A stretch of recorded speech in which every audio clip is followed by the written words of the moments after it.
It's funny. I just have to, before I dive into the meat, something that Eric, said when you were talking about bringing yourself to the characters. I had this revelation as I was listening to Margaret's song. When in my early days before I started doing stand-up, I thought that I wanted to be an actress, and so I took acting classes and I was acting, and I was terrible. I mean, I was really, really bad.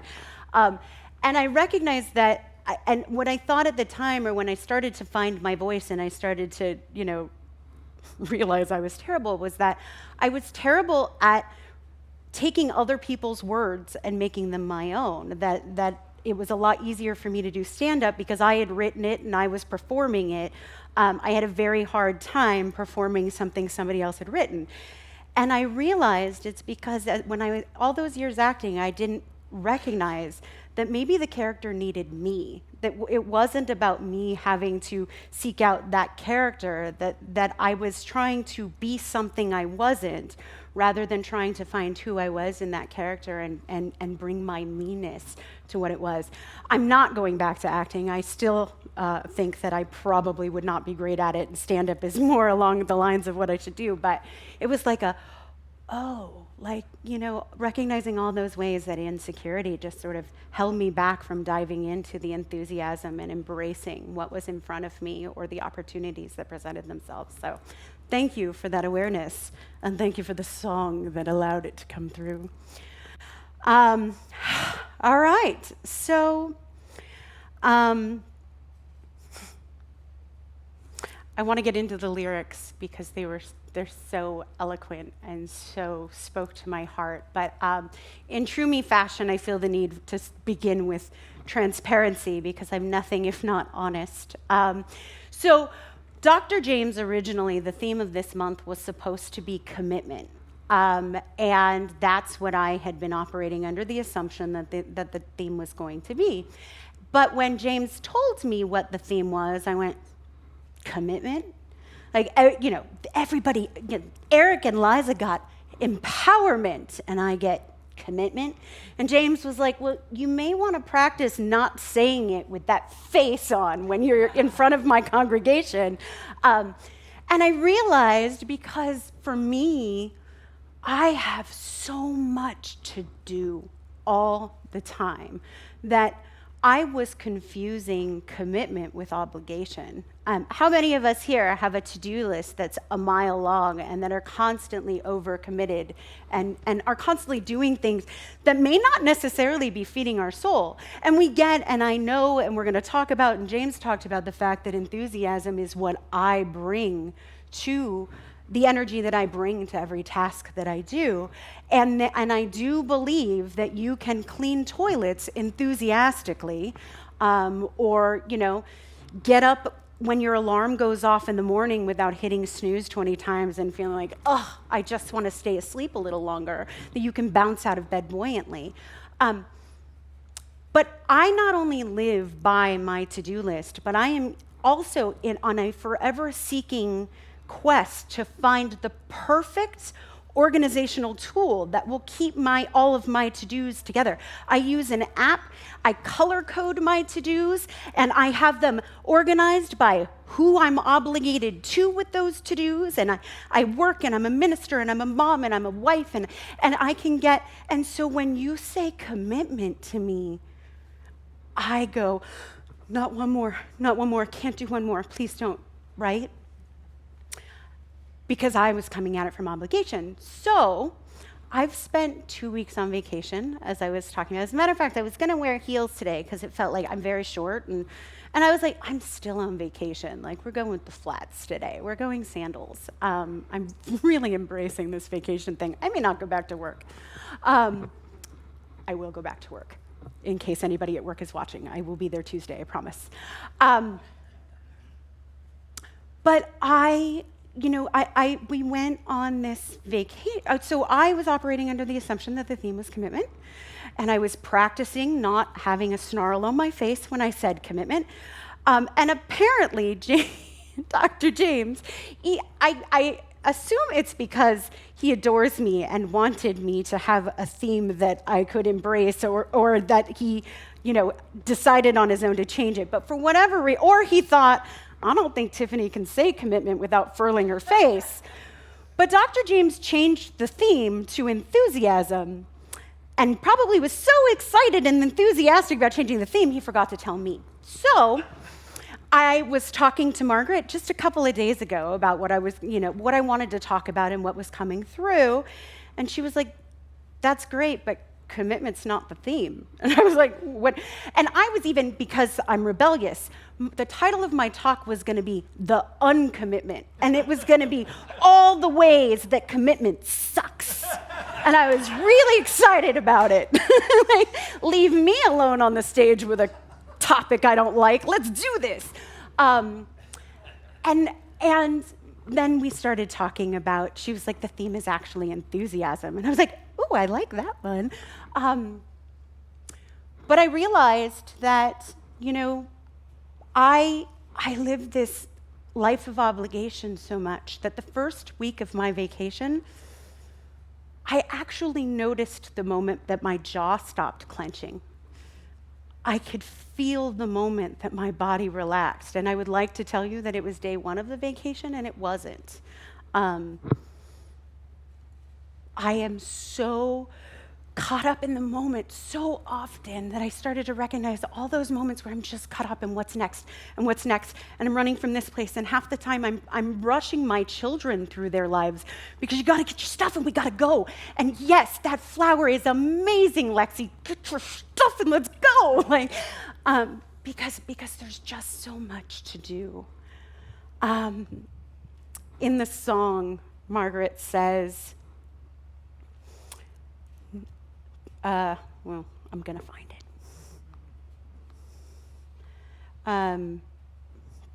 it.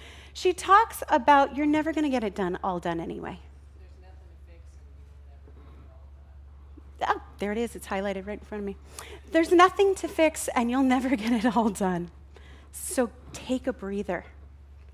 Take a breather. That deep breath, that exhale. We spent the week, this last week in San Diego on a hotel that opened to the water, and it was magnificent and it was beautiful. And when we got there, I realized one of the themes that's sort of come up is that my enthusiasm was really, my joy of life was starting to really drain from as a result of living this life of obligation or feeling obligated. And I was having a hard time just unwinding and breathing and relaxing and allowing and enjoying the people around me and eking the joy out of life, which is what I know we're supposed to be doing. I've been studying this teaching for a long time, and you're probably like, maybe we should get someone qualified to give this talk. You're like, oh, you don't have any joy? Sit down. Very inspiring, Tiffani. But it had drained, and my joy felt depleted, and what my soul was crying out for was this 2 weeks of vacation, that week in San Diego on the beach. And so luckily, I took the first week to just decompress, and then we went to San Diego, and I was swimming in the water. I was getting into the water with the kids, because the kids are like, come in the water, Mom. And if you've listened to any of my talks before, you will know that I am terribly afraid of fish, which I acknowledge is an odd fear, but something about fish and not knowing what's under there and that whole situation, it just freaks me out. So the kids wanted me to go in the water, but we were in the bay, and it was pretty clear, and I could see, and so I'm like, okay, I can do this, and I went into my ankles, and I was like, I'm good, I'm doing this, and Lexi's like, look, that's find shells, and Dylan was on a paddleboard, and I'm like, check me out, I'm in the ocean up to my ankles, and I'm taking it in, and it's gorgeous, and the weather was perfect, and I was like, I think I can go up to my calves. And I went up to my calves, and I was like, oh, check me out. And I felt the sand beneath my toes, and it was glorious, and I felt myself relax. And then I saw fish. there were fish, and there were a lot of fish. And I'm like, oh, and I start to feel myself tense back up, and I start to feel myself go, oh my God, there's a lot of fish, and I gotta get the hell out of the water. And Lexi's like, no, but we gotta play. And Dylan's coming by on his paddleboard, and Dylan comes over, and he's like, I saw skates. I was like, did a hockey truck, like a hockey boat, capsize? Like, what do you mean you saw skates? He goes, no. We learned about it on our trip to Catalina. They're like, they're kind of like, what's the thing that killed Steve Irwin? Stingrays. They're kind of like stingrays, and you can see them. They're just swimming in the water. And I'm like, oh, that's amazing. That's fantastic. And I backed out of the water, and I had no interest in participating in the skating that was happening in the water. And I was reading, the other thing that I did on this vacation, I have not read a book that I wanted to read for joy in 5 years. I've been in back-to-back classes for 5 years and reading. And Dr. James doesn't like to assign one book, except Mental Muscle, only one book. He likes to assign 5 books, and you just read all 5 at the same time, and it's always something complicated and brilliant and amazing and ahas, but it's not joyful, right? So I started reading Anita Moorjani's book, Dying to Be Me, while I was on vacation. I don't know if any of you are familiar with the book. Awesome. Yeah, raise your hand if you've read the book or are familiar with Anita's story. So, okay, well, sorry for those of you that have heard it, but for the few that haven't, just a quick snapshot. Anita Moorjani was riddled with cancer and was dying and was at the end of her life and was slipped into a coma. And while she was in the hospital, had this amazing experience where, a near-death experience where she understood the meaning of life and what the purpose, and understood her own magnificence, and understood that our minds control what our outer experience is, and all the things that we teach here, really, and recognized that with this new understanding of who she was and this new way of approaching the world, that her body was just going to instantly heal, and that's exactly what happened. She went into remission and is alive and well and telling her story to this day. And I was laying on the beach, and I was reading her book, and I came, because I was lying on the beach and reading, and it was great. I was reading with enthusiasm and filling my soul. And I was also probably subconsciously avoiding the water because there were skates in there. And I came across this quote in her book. She said, although the view was familiar to me and the scenery was ordinary, somehow the world looked brand new. Everything seemed so fresh and sharp and beautiful, as though I were looking at it for the first time. The colors were brighter than I knew them to be. The view couldn't have been more ordinary, yet it was the best I'd seen in a long time, maybe ever.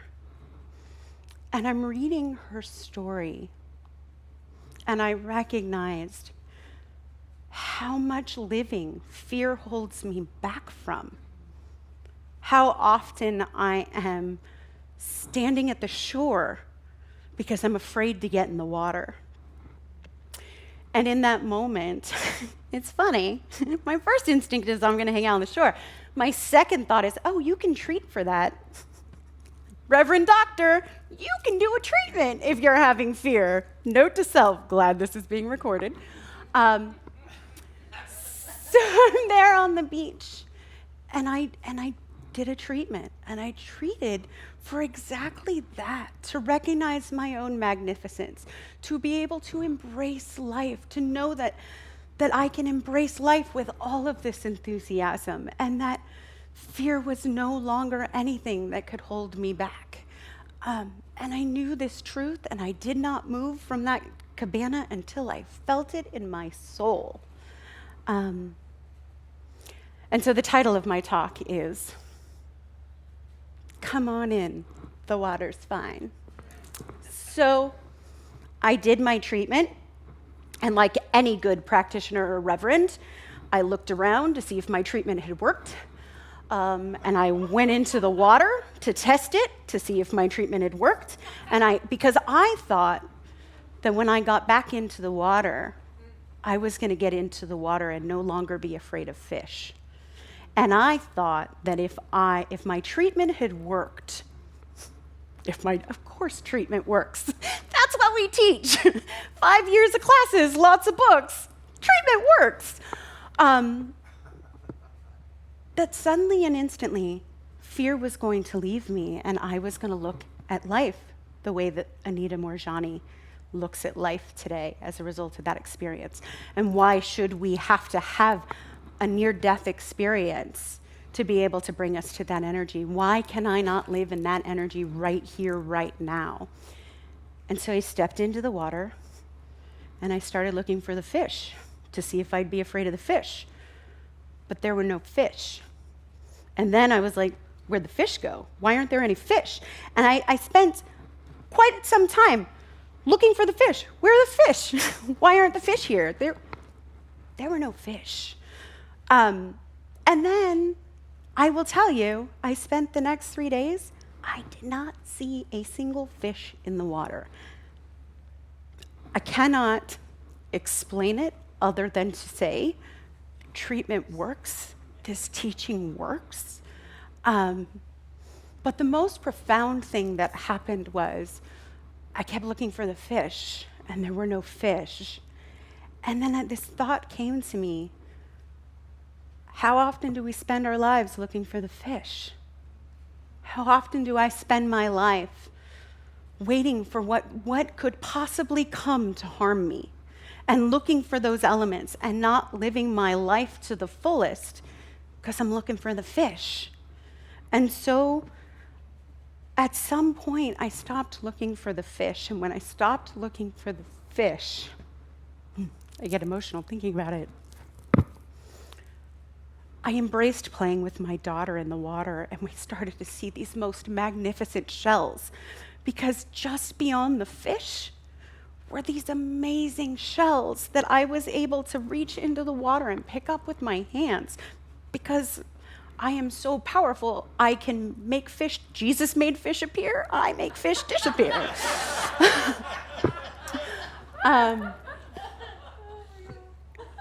I found I'd never seen before clamshells whole.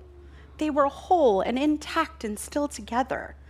And most of the time when I'm at the beach and my daughter is like, let's go look for shells, I'm like, I want to be reading Anita's book. Like, I don't, but I dove in with enthusiasm, the enthusiasm of an 8-year-old girl, finding shells and playing with my daughter and splashing in the water, because I stopped looking for the fish. And that's the key to enthusiasm, to live your life fearlessly. Anita Moorjani, in her near-death experience, what she recognized was that we had to stop, that there was nothing to be afraid of, that each individual is a part of this magnificent tapestry, and that all we had to do is be our most authentic selves, to show up as the unique expression that each of us is, and the recognition. Listen, 5 years of classes, more than 5 years of classes, studying the quantum. The quantum teaches what we teach in this very center, is that our minds control our experience, that we are manifesting our experience based on our beliefs, right? That's what we teach. And that the universe collapses based on the energy to the experience that we're having. And so we can actually manifest and create our lives and create the experience. If this is a choose your own adventure, why would we not embrace life with that level of enthusiasm, with the God that we are? It's time for us to get off the shore. It's time for us to jump in and dive in with both feet. Anita Moorjani also said, as I experienced my biggest revelation, it felt like a bolt of lightning. I understood that merely by being the love I truly am, I would heal both myself and others. I'd never understood this before, yet it seemed so obvious. If we're all one, all facets of the same whole, which is unconditional love, then of course we are love. I knew that was really the only purpose of life, to be ourselves, live our truth, and the love that we are. We are here to express the individuals that we are. We are here to enthusiastically jump into each opportunity because it is all opportunity. Swimming in the ocean is opportunity. Showing up for work each day is opportunity. Putting together a talk and standing on this stage, which can sometimes be scary, is opportunity. It's just a matter of whether I'm looking for the fish or I'm looking for the shells. You can make the decision right now. It's a decision. It's a treatment. It's a manifestation, which is what we teach here. And so if there is any area of any of our lives that we are uncertain about, it's a decision. What are you going to do? Are you going to feed into it's a bad economy and the inflation and I don't have enough money and the lack and the limitation? Or are you going to trust, put your money where your mouth is, trust that this teaching works, trust the experience, and know that the abundance is yours to have? There is nothing stopping you from living your greatest life except your own limitations and your own belief system. And if you don't believe me, you can try it right here and right now, today, this Sunday. If you think that $20 is the only thing that we can put in a basket because it's all we can afford, I encourage you to put in $30. And not because the center needs the money, although as a board of trustees, I do feel the need to say that we could use the money. But it's not about that. It's about, am I living a life of faith? Am I living a life that believes this teaching? Or am I living a life that requires me to stand at the edge of the ocean looking for the fish? And if that is challenging in any way, and it's taken me time to get there, and I'm not perfect, and I don't pretend to be, but if it's challenging for you, that's why I stay in classes. You want to know why I take class after class after class? Because I cannot afford the luxury of forgetting for even a moment that treatment works, that I am creating this life, that I am abundant, that the law of reciprocity works 100% of the time, that I am safe and taken care of always. Life unfolds perfectly, always, no matter what. I appreciate each and every one of you so much, and I appreciate this journey that we're all on together. And I encourage you, take a class. If you're struggling with any of this, take a class. I'll offer free counseling session to anybody who wants a counseling session to start to uncover these beliefs. And I know that there are other ministers in the room that would gladly do the same. Let's stop living small. I want it all. I don't want just a little bit of it. I don't want to stand on the shore. I want to swim. I want to be, maybe not above the neck, that seems a little crazy, but I want to be all in. And I don't want to be Reverend Doctor sitting on the shore afraid of fish. So I once again recommit myself to this center. I recommit myself to the classes. I wasn't going to take mental muscle because I'm helping teach ministerial and I'm teaching my class. I will be taking mental muscle because excavating those beliefs is important. I will be upping my tithe today because I understand that I cannot afford the luxury, nor do I even need to entertain the idea that I can be impacted by an economic game that we created. It's monopoly, folks. I'm not subject or bound to any of it. I will no longer protect and guard my heart as if I could anyway.